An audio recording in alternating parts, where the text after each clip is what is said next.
I'm cooking every common vegetable. We're talking carrots, courgettes, onions, all the really affordable and easy to find vegetables. And we'll be turning them into delicious, affordable and easy to cook meals. And according to my calendar, carrots are currently in season and dirt cheap, so this seems like the perfect place to start. Now, I've worked as a chef for over 10 years, so I'll throw in some cooking tips along the way as we cook this fragrant carrot and chickpea korma. Also, this dish comes in at under £1 or $1.30 per portion, so let's get cooking. I've got a selection of carrots here, which I'm just going to top and tail. These have been washed, but they haven't been peeled. There's lots of good nutrients in there, so no need to waste that. I always keep a Tupperware to keep my offcuts in, just so I'm not running back and forward from the food bin. Now I want the carrots to be the star of the show, or the curry in this case. I'm going to cut them into fairly chunky pieces so we can get some lovely caramelization on them in the pan. And if some pieces of carrots are bigger than others, that's absolutely fine. The smaller bits will sort of melt into the curry, and then the bigger bits will stay more sort of al dente, have a slight bite to them. So these are ready to go now. Okay, so I've got a good heavy base pan here over a medium heat. And we're going to go in with 2 tablespoons of oil. I'm going to be using rapeseed oil. Just swirl the pan around, get it nice and coated. Before we add in all the carrot, I'm just going to add in 1 piece. And since I'm getting a sizzle, I know I can add in the rest. Just get your carrots spread out nice and evenly. And then once they are spread out, we're just going to leave them and wait for them to get nice and caramelized. If you keep moving them, they won't have time to develop that sort of golden crust that we're looking for. And I won't add any salt yet, as that will draw the moisture to the surface of the carrot and stop it from browning. And then once you've got this sort of color on the carrots, you can give them a stir.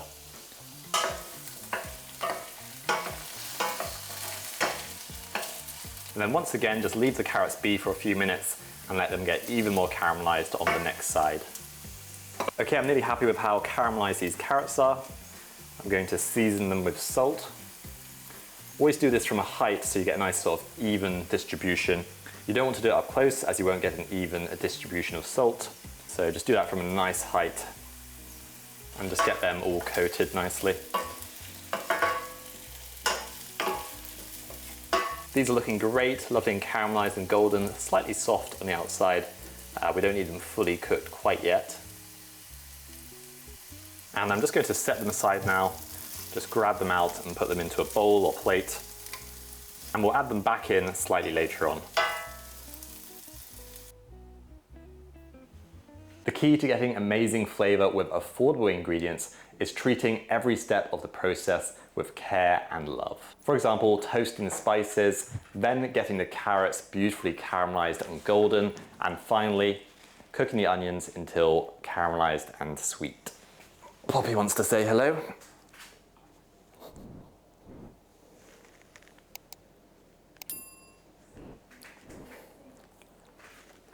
Whether or not you slice or dice the onion is totally up to you. I'm going to slice them, so I'm just going to remove the core. This will help the pieces separate, and then I'm not going to slice them too thinly, as when I go to caramelize them, I want them to have time to get lovely and golden, and if they're too thin, they'll just burn.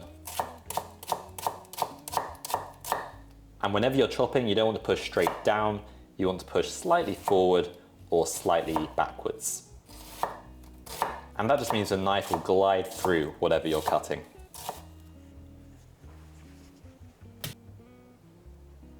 There's still a little oil left in the pan, but I'm going to add a touch more and then go in with those sliced onions. We want these to soften and caramelize, so I'm going to add a little pinch of salt onto them.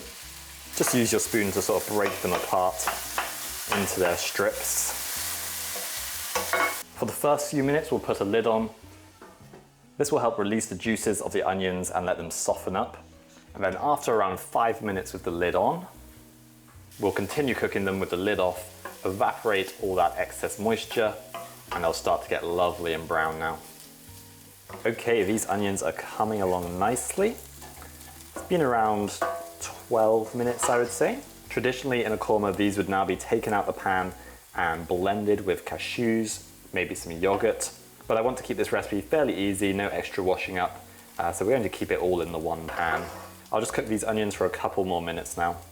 Okay, we've got some lovely caramelization on these onions. I could definitely take them a little bit further, but I do not have all day. If you're interested in bonus content, recipe PDFs, and joining a lovely cooking community, then check out my Patreon page. You can scan this QR code or there'll be a link in the description box. Quickest way to get the peel of the garlic is to just crush it with the back of your knife, and then it should just come straight off like so. And then just give them a quick rough chop. I'm actually going to put them in the pestle and mortar, so we don't need to be too precise here. Next up, the ginger. Easiest way to peel your ginger is to simply use a teaspoon. And you can keep that skin and use it for tea or maybe a ramen. And we'll just slice this roughly. Don't need to be precise as it's going to go in the pestle and mortar. Now, whenever I use a pestle and mortar, I always pop a tea towel down just to protect the chopping board. And we're just going to give this a good crushing, make a really lovely fragrant garlic and ginger paste. You can add in a nice pinch of salt here. It's going to help break down the garlic and ginger. Crushing it like this breaks more of the cells of the garlic and ginger, giving you a really intense and aromatic flavor. Already the salt is drawing out the moisture and it's becoming really easy to crush. If you ever find that what you're crushing is flying out the mortar, you can just pop your hand over the top and that's going to help stop that from happening. That probably took 1 or 2 minutes and now we've got an amazing fragrant garlic and ginger paste. And it's going to be so much better than the jars you can buy from the supermarket. Making it fresh is definitely worth it. If you've got time, of course. And the number one thing you can do to make cooking less stressful and just more enjoyable is to clean up as you go along. So in goes that lovely garlic and ginger paste. And we'll just let that cook for a minute or two until it's lovely and fragrant. I can smell it already, it is incredible. The cardamom pods I'm going to leave whole, but I will just bash them open with the back of my knife, just to make sure their aromatic flavor leaks into the curry. You're welcome to crush these if you want to, if you don't want whole spices in your curry. I quite like finding these spices, it's like a little surprise. Next to go in are some whole spices. First some fragrant cardamom. Then I've got a cinnamon stick, which almost looks like bark. Really nice. A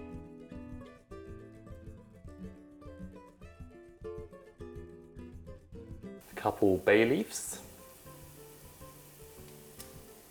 Some beautiful earthy and sweet cumin, and then I've got a few cloves as well, which have a really punchy flavor. And we'll let those spices toast for around a minute, and then we'll add in the ground spices. Just smells amazing. We have got here ground cumin, ground coriander, some turmeric. I've also got some Kashmiri chili flakes. Usually I'd use powder, which adds a lovely red color, but I could only get flakes, so I'm using some paprika as well to add some more color. I'll just add a small drizzle of oil with those dried spices, so that our aromatic flavors release into this dish via the oil. You are welcome to do this oil-free. It will just be a slightly different result. We're going to return those lovely carrots back into the dish now. Also adding in some coconut milk. I'm just adding half a can. I find it can be a little bit too creamy with a whole can. If you don't want to use coconut cream, you could use cashew cream. You could blend up some silken tofu. You could even use yogurt, but I would add it in towards the end of the cooking to stop it from splitting. So lots of options to make this a lovely creamy korma. Then some water or vegetable stock. To help thicken this curry and add a really nice nuttiness, as well as the coconut milk, we're going to add in some ground almonds. Turn up the heat now and we're going to bring this to a simmer.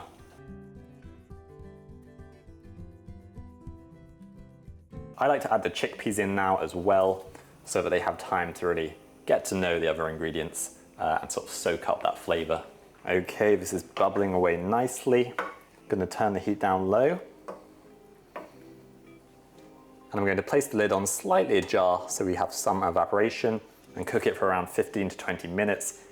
until the carrots are tender and the sauce has thickened. Now we want a gentle simmer with this curry so that everything cooks nice and evenly and so that the coconut milk doesn't split. We're going away, Mitzi. Just for a couple days, you'll have the house to yourself. No Poppy trying to put, ow. No Poppy chasing you around the house, that'll be nice. You can just roam free. This has thickened up nicely. Make sure you taste the biggest piece of carrot to check that it is lovely and tender. And that will mean that all the other pieces will also be nice and soft. This has had 15 minutes. I'm not going to give it any longer as I don't want to lose too much of the sort of gravy, the sauce. With any dish, I always finish with something acidic. It helps to cut through creaminess, balance out the flavors, and then just makes all the other ingredients really shine. About half a lemon juice of, maybe slightly less. Optionally, you can add in some garam masala now. It's got some nice sweet spices in it like cinnamon, nutmeg, clove, that sort of thing. We add it in towards the end so that it doesn't just disappear into the dish. And for a finishing touch, I'm just going to chop up some coriander or cilantro. The easiest way to chop up herbs like this is to sort of bundle them up nice and tightly. And then when you chop through them, you're going to get them really lovely and fine. Keeping your fingertips tucked in and then using your knuckle to guide the knife through.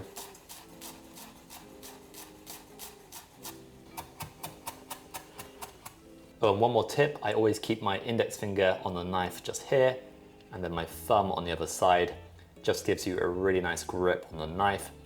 Whereas if you hold the handle like this, it's just a bit sort of wobbly and you don't have much control.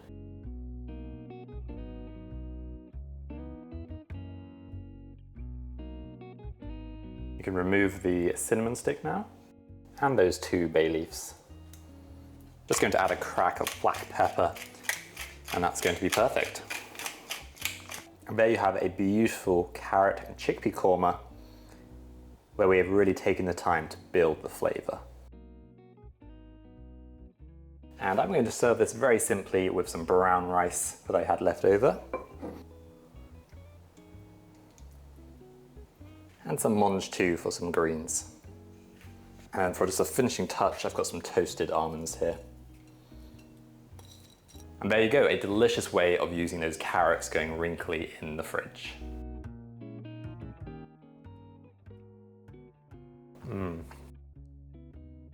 Really nice. Not too creamy. You've got sweet and tender carrots, then you get these sort of creamy and nutty chickpeas, which goes so well with the coconut and ground almonds. Lots of nice sort of background spice, just sort of humming away, really lovely. I definitely prefer to use half a can of coconut milk. I also used light coconut milk rather than full fat. Just makes it a bit sort of lighter, not too heavy and creamy, which is really lovely. If you've got some carrots laying around in your fridge, definitely give this a go. A big thank you as always to my Patreons for supporting my work, and if you've got time for another video, then check out this one.